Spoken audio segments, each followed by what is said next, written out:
Assalamualaikum warahmatullahi wabarakatuh. Puji dan syukur kita panjatkan kehadirat Allah Subhanahu wa Ta'ala yang mana telah memberikan kesehatan kita hingga hari ini.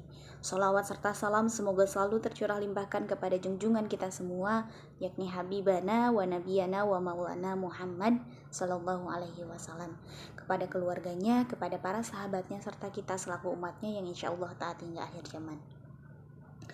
Yang saya hormati Ibu Uwah Maspuro, SPD MPD selaku dosen pengampu mata kuliah berbicara dan rekan-rekan sekalian yang saya banggakan.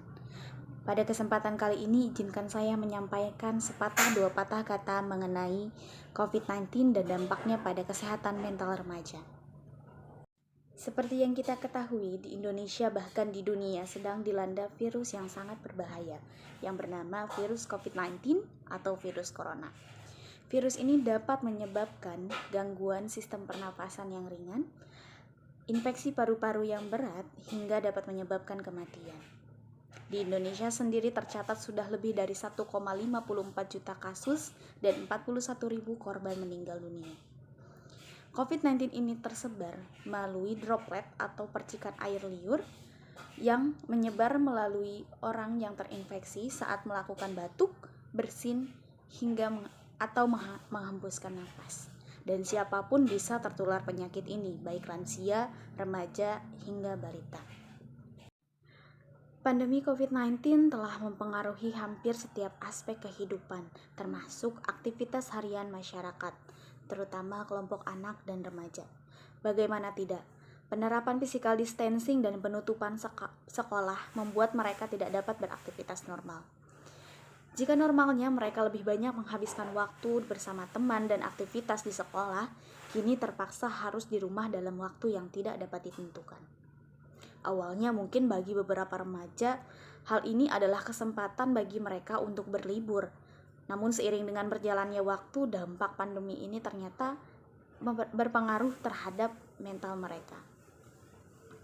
Tak sedikit dari mereka yang merasa cemas dan kecewa, bahkan bertanya-tanya kapankah pandemi ini akan berakhir dan kapankah semuanya akan kembali normal.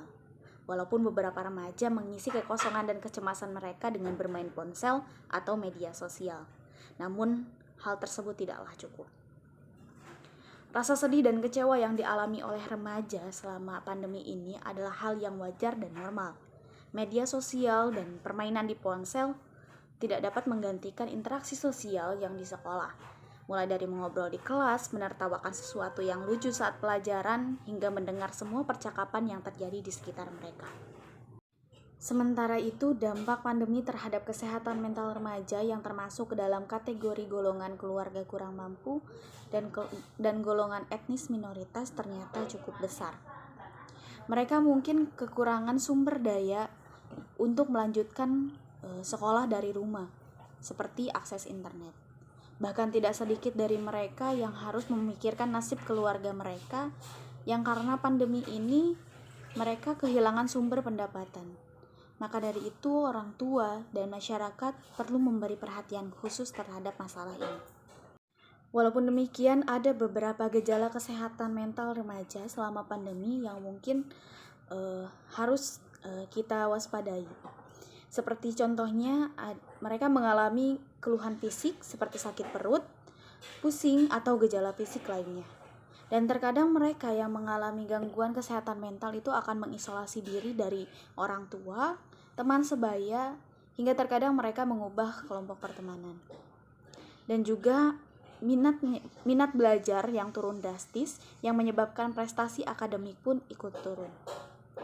Dan yang terakhir, terkadang mereka yang mengalami gangguan kesehatan mental akan mengkritik diri sendiri atau sering insecure terhadap sekitarnya.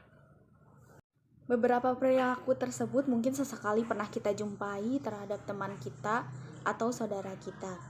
Yang menjadi permasalahan adalah ketika perubahan-perubahan tersebut terjadi secara drastis atau sekaligus. Dan kita selaku teman ataupun saudara harus memberikan perhatian yang lebih jika kita merasa teman kita ini mengalami gangguan kesehatan mentalnya. Dengan begitu, masalah kesehatan mental selama pandemi pada remaja bisa dihindari dan mereka dapat menjalani karantina di rumah dengan sehat. Sekian yang bisa saya sampaikan, kurang lebihnya mohon dimaafkan. Tetap jaga diri dan patuhi protokol kesehatan. Wassalamualaikum warahmatullahi wabarakatuh.